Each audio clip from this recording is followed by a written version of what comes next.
ভাই 200 টাকায় 5টা জিন্সের প্যান্ট দেখান তো। এইটা কি ফকিনি দোকান পাইছেন নাকি যে 200 টাকায় 5টা জিন্সের প্যান্ট পাবেন? এইখানে খালি জাপান, কুয়েত, আমেরিকা এইসব দেশের প্যান্ট আছে। আরে ওস্তাদ কি কোন, এখানে তো বিদেশি প্যান্ট একটাও নাই। একটু আগে যে ফুটপাতের দোকান থেকে 100 টাকায় 5টা জিন্সের প্যান্ট নিয়ে আসলেন, ওগুলো দিলেই তো হয়। কেরে ভাই কি কয় এগুলো নাকি সব ফুটপাতের শার্ট প্যান্ট? আরে ও কি আমার সাথে গেছিল নাকি? আমি নিজে আমেরিকা থেকে নিয়ে আইছি। ও তাও ভালো। এ শোন, কোন শার্ট প্যান্ট কিনিছি কি কিনি নেই এই তো যদি আরেকবার কোষ তাহলে কল তো ঘাট ধাক্কাতে দোকানদারে বাইরে দেবো না। কবু যে সব আমেরিকা, জাপান, কুয়েত থেকে আনা। এগুলো কথা বিলয়, আমি না কই সৎ পথে চললে পারে বেচা কিনা বেশি হবে। আচ্ছা যেহেতু আপনি কইছেন, দেখেন বেচা কিনা কেমন করে করা লাগে জান। আরে ভাই তাড়াতাড়ি প্যান্ট দেন তো, না হলে অন্য দোকানে চলে গেলাম। ভাই এই যে এই প্যান্টটা দেন, এইটা একবারে আমেরিকা থেকে আনা, আর এই যে এইটা একবারে জাপান থেকে আনা, আর এই যে এই প্যান্টটা কুয়েত থেকে আমি নিজের দ্বারা থেকে ফকিরের দানে চাইলি আইছি। কে রে ভাই কি কয়, ফকিরের দান মেলে চাইলি আইছে? এ চল তো, এই দোকানে কোনো প্যান্টই লেবো নয়, এই দোকানে কোনো ঝামেলা আছে? আরে ওই দোকানের মালিকের নামই ফকির, সেই ফকিরের থেকে ভালো জিনিস চাইলে আইছে, সেটাই ও কবে যাচ্ছিল।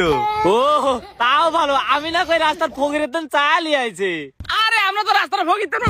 চুপ কর, আরেকটা কথা বলি কল তোকে আমার দোকান থেকে বাইরে দেবো না। আচ্ছা তাহলে আপনারা প্যান্ট ট্যান্ট দেন, কোনটা নিবেন? এই দেখ, এই প্যান্টটা ভালো তাই নিয়ে। এইটা তুই পরলে পারে নায়কের মতো লাগবে নি, আর এইটা আমি পরলে পারে হিরোর মতো লাগবে নি। তাহলে এই দুইটাই লই। ভাই এই দুইটার দাম কত? ভাই দাম নিয়ে কোনো টেনশনই নাই, একদম সস্তা। এইটি আমেরিকা থেকে আনা, এটা জাপান থেকে আনা, দুইটি আপনি 10,000 টাকা দিন। কি রে দাম তো মেলা গাদি, এখন কি করবো? তুই 2000 টাকা কর, দেখ দিবিনি নাকি? ভাই 2000 টাকা দেবো নে। উস্তাদ দাম তো 2000 টাকা কয়, 2000 টাকা যদি প্যান্টটা দেই তা আমার 1900 টাকা লাভ থাকবি নি, দেবো নাকি? কেরে কি কয়, 2000 টাকা বেচলেও নাকি উগারে 1900 টাকা লাভ থাকে? এই মিয়া আমার সাথে ফাজলামি করেন নাকি? আরে ও কবে যাচ্ছে 1900 টাকা আমার কিনাই পড়ছে, আর আমেরিকা যাইতে আসতে ওই 4-5 হাজার টাকা খরচ পড়ছে। কে রে তাই নে?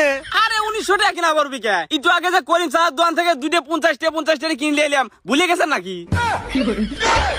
এই মিয়া এসব কি কয়, এভাবে জালিয়াতি করে কি ব্যবসা করেন নাকি? আপনাকে তো পুলিশে দেওয়া উচিত। ও আরে এইগুলি তো ফকিরে দান করার জন্য রেখে দিছিলাম, ও ভুল করে দেয়া লাইছে। আপনি তো এইটা নেন, এটা একবারে কুয়েত থেকে আনা। এগুলো তো রহিম চাচার দোকান থেকে আরো সস্তা দামে কিনলাম, 3টা 100 টাকা। এই চুপ কর। আর যদি একটা সত্যি কথা কইস তালি কইল তোর খবর আছে, এখনই কইল তোর 2000 জেলে বাইরে দেবো। কজে এইগুলি কুয়েত থেকে আনা, এই তো কয় বেশি দামে বেশ।